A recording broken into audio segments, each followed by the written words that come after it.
What is the point of reading challenges? Hello guys and welcome to I Love Reading, a channel about interesting book-related subreddit topics.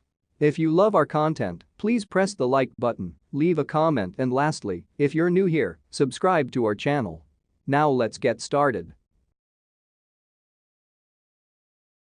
Don't take it the wrong way. The only reason I am asking this is because I want to take part in one.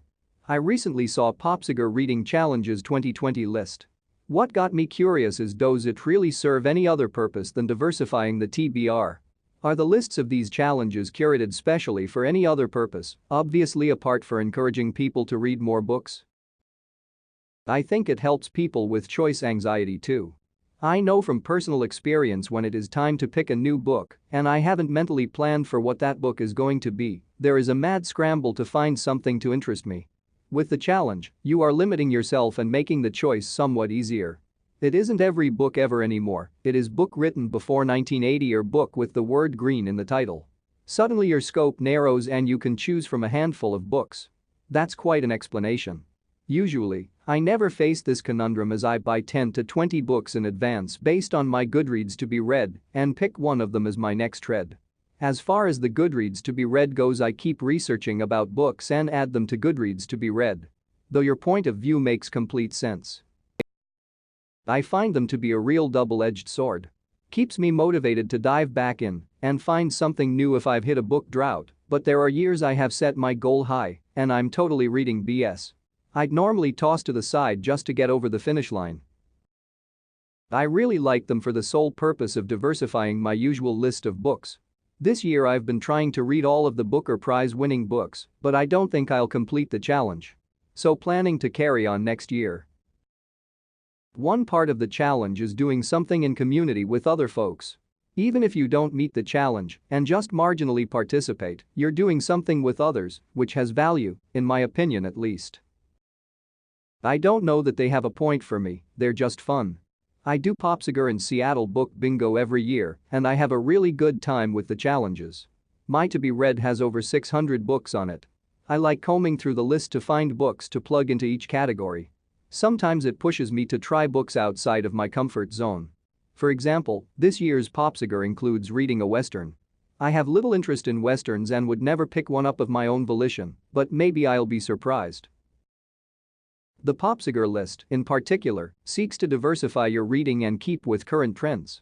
For example, I never knew what Cli-Fi literature RPG were until Popsugar listed them on the 2019 challenge. The 52 books in a year challenge actually helped me get back into reading. I was challenged to it last year, but I read very few books. So at the end of last year, I decided to try again this year and made few arrangements for it, mostly buying Kindle. And now I have done really well this year and have already completed the challenge. I think it's a bit like a book club. Can give you ideas for new books to read and also a sense of belonging or community. Personally, I have way too many books on my TBR list already, so the only reading challenge I'm engaging in right now is the one I've set for myself to limit the time I spend reading. Otherwise, I'd be at serious risk of neglecting other areas of my life. I have, in the past, created reading challenges for myself that got me out of my comfort zone. Like Year of Reading Only Women and Year of Reading No White Authors, and this year was Year of Get Out of Your Comfort Zone and Sink Your Teeth into Some Quality Literature. If you are a data nerd like myself, it can be fun to quantify your reading as well. I do a reading challenge every year, but I don't sweat it if I end up reading long or dense books and fail. As long as it's okay to not make your goal and you're still having fun, I don't see the harm.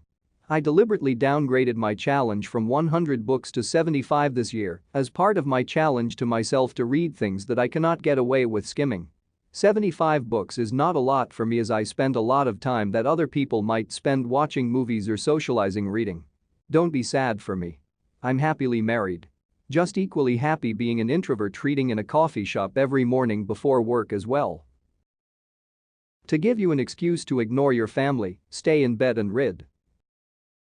The point is whatever the person setting the challenge makes it. Do you want to read more next year than previous years? Set a challenge for a number of books. Want to read more authors from Japan? Challenge to read so many Japanese authors. Want to read more trans authors? Challenge to read X books by trans authors. Want to read more biographies? You get the hint. I don't do challenges myself. I read what interests me week to week. But a reading challenge is no different than those sober month things, or bike commute challenges, or Weight Watchers. It's a goal with a measurable metric. If that's what you need to help you reach your goal, knock yourself out. My reading list is very long, so my yearly challenge works to keep me moving through it. I pick a challenging but not ridiculous, I tried 100 once, but will never again, number to motivate myself to keep trucking through that ever-growing TBR list. They've introduced me to fun, interesting people. Bit of a weird comparison maybe, but it's like going for a run with a group of people in that it encourages me to keep going. Plus different people introduce me to different books, which is a win. I think those reading challenges are good for people who don't have a long list of books that they want to read and who maybe don't buy a lot of books too. Personally, I have over 100 books waiting to be read, so those challenges are largely useless to me. There are actually challenges for that. If you buy a lot of books, there is a challenge that focuses on reading a certain amount of books you already own, so you don't go out and buy and read others and let those be. Or if you have a long list of books waiting, certain prompts can help you pick up the ones you may not get to soon or skip over, or help motivate you to read 50 of them this year. They can also help you research more about the books you are reading.